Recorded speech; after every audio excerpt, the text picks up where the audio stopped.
کوفے کې یو مومن دی، آیت الله دستغیب خپل کتاب کې لیکلی، کوفے کې یو مومن دی. اور حدیث په پرېږدم خیر دی اندازي، خدا جمله لږ بغور واورو. یو مومن دی خو ایمانی په دې خبره باندې دی چې ربا کوم څه د تا او د تا د ولیانو تا طرف نه رغلی ولیانو په نامې باندې زه څه ویر کوم علی ولی الله په نامې څه ویر کوم هغه لګیږي نه، هغه ډېرېږي. دکان دی، دکان څه د چا دکانونه دی ورکې هغو ته دی مو در روان یو ښه په واورو دا خبره مینه. دکانی دی چې کله کله د ورته مؤمنان راشي، مؤمن سړی د ورته کله کله وي یا سید دی یا غیر سید دی. مؤمن غیر سید راشي غته د ولی کی څخه خیر دی در سره څه نشته کم خیر دی بیا بیرا کې دا د ما ولی کلو. سید مؤمن راشي غته پر د ولی کی څه وشوراغلو نیکه د زوراوار دی ما ولی کلو. پښتو خبره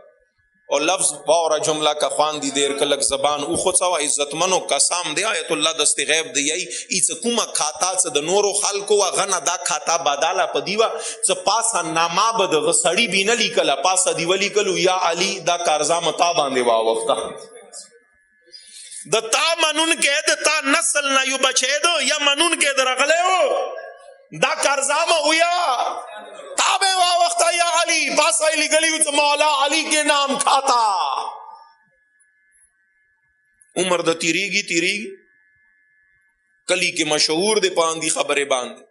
چیتان غریب مومن یا سید وید اندی دکان تا بتل تا پوئی نشوی چمات سوگی خدای کا ظلم مصابر شی چداؤن ایم خپان نشو خٹکے بکوم کسا دوست عزیز دمو یو مرگرے دی اور کیا دا خبر بیا لغوندی دغا کو مو یو مرگرے دی غادی یہی چا بازار تا اوزے کم اول ولٹاوا چا کچی تا دسی ہندو والا دکان ہو سیک عیسائی والا دکان ہو نو انغنا سودارا خلائی چا واجہ ایداد ازغا کی بطولو نازیاتا سڑی تو ہوئی کبھی اچھی تا ہندو میں ہندو نمی لگی دو کم خپا نشو یو دغا دے محضوظ گون خبر دے شوخی دا کام دا مقام دا ادب دے خو لگ سا فریش شے اور حقیقت ہم ایسا بیا کچی تا ہندو میں ہندو نمی لگی دو بیا ایسا لارشا سخت متعصب دشمنی اہل بیت وقت سا غکی بن سنت سے گزارا ہے اور کیا دکاندارانو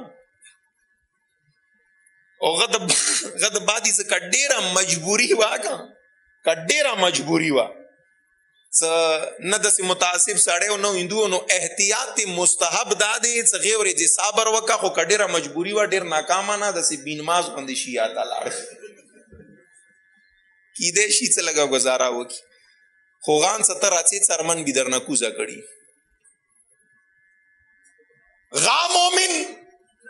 غا مومن هیڅ کھاته یې جوړه کړي دی کلی کې ټول خبر دی دا د مومنانو د علی منون کې ډېر خیال ساتي قرضې ساماندم ویر کوي. انسان دے وقت ور باندې مختلف قسم راځي په یو حال یو ذات ذوالجلال یا ډېر څو یا کام شو مړه دوره کاروبار خراب شو کوم څه هیڅ ور سره نشو پاتې دکانی باند شو تاسو بزړه کې یو څه د سی کولو ځکه وای دا حال شو خو واو ایڅ دکانی باند شي واورز د سیا سوچ کې ناشته ځان سره کھاتا را خستی دے آغا سفیر اڑاولی څه کوم خلکو باندې قرضې دي څه چا قرضې مال وړې دي غا خو وکسم څه چوک دي جواب ورسې واسطو غا کھاتا بھی نہ کھولا والا څه کومه قرضا دي علی مولا پسې لیکلي دي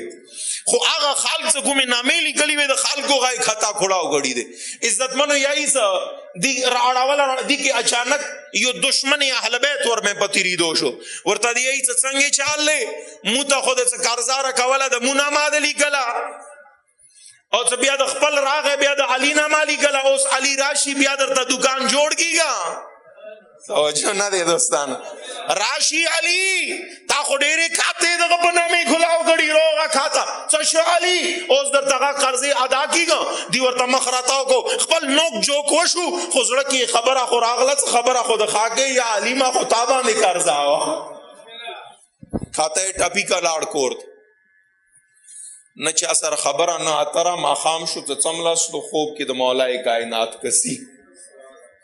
حیدر کراری ولید حالت څه دی د لفظ د ذمہواری هم جملې ته غور وکړه کیفیت دا دی ایڅ مخامخ رسول الله ولاړ دی څټ تم مولای کائنات ولاړ دی رسول اسلام یوې ګوتې نه امام حسن مجتبی نیولی دی بلې ګوتې نه حسین سید شهدا نیولی دی ما طرف ته مخ خبره د کوي د ما څټ ته ولاړ حیدر کرار ته ورته دی یا علی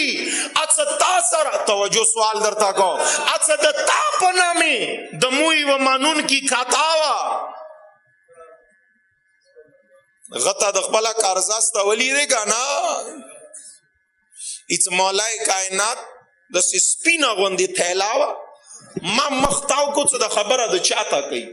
ما مختاو کو علی مولا ویلاړو سپینا تھیلایوا ډیر ذمہ دار عالم ذمہ دار کتاب سپینا تھیلای اوچاتا کا پیغمبر اسلام ته دی یا رسول الله بس انغه خبره تروانیم پیغور د دیخنه صرف تا نه دی اوریدله ما اوریدله دی مانگا پیغور اوریدلے یا رسول اللہ روانی مانگا طرف تا بیغام او سورتا بورسی گی دا خبر آواز را بیدار شولم خپلی خویلے میں پاجوی کردے مولا مولید رسول اللہ مولید حسن و حسین جوانان جنت سرداران مولید عزت من و جملہ تمام شو زبان تا حرکت ویرگا ایچ کلمات ولیدو زہوش بزے شوام خپل سانگ تا مولیدو کمال تھیلام دا علی لاس کی لیدلیوا دما بلغ سانگ تا پرا تھا دے